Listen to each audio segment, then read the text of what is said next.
ساتي پی خوږیږي عمر له دوی باندې نازیږي پلاران په لوڼو خفه کیږي بې وسلونه یې دعا کې یادوینه زما بیدا دا ته وایم خوشحاله نه یم د ناکامه ناسته یمه راشه دا ما زړه مې پیوند کړه لږ د ګیلو کتاب دې بند کړه پوی مې د شپو ورځو په خوند کړه خدای دې د خیر ورځې خاوند کا چې درې منې لوپټې نه خلاصه شمه راشه زما د پلار نوکر شه مزدوري به ته کار به زه درلا کومه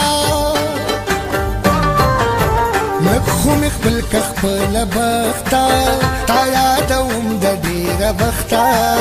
ستا جدایي دا ډېره سخته څنګه نری لکه لښته مور دې ړنده شه چې په تا اوبه راوړینه غلی به کښېنم څه به نه ویم سوال یاري ده اوس په ګډه وډه شینه زولو غیږې ورکړې وګوره ټولو غیږې ورکړې سپینو تورو غیږې ورکړې اسمان کې ستورو غیږې ورکړې مال بې پتا جانان لاس نه راکوینه په سمندر جانان لاوکړم په کناره راسره زه ډاډ راکوینه پاس پسې د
خفګان مې چرته روکړې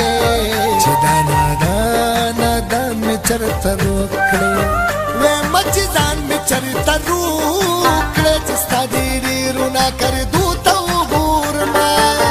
غم خو کمیس نه دی چې زوړ شي زما د عمر سره سم شو ستا غمونه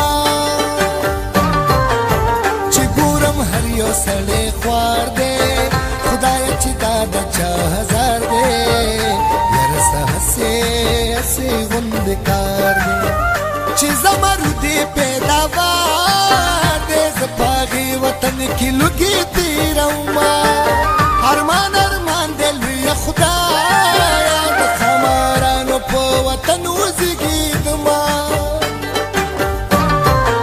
پرې بارخ دی د پاره بایا د ناستې ځای راته وایا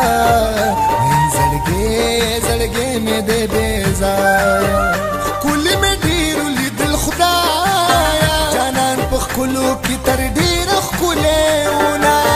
زلفېدار چا په مخ زانګي د لیونی په مخ د سرو زرو تارونه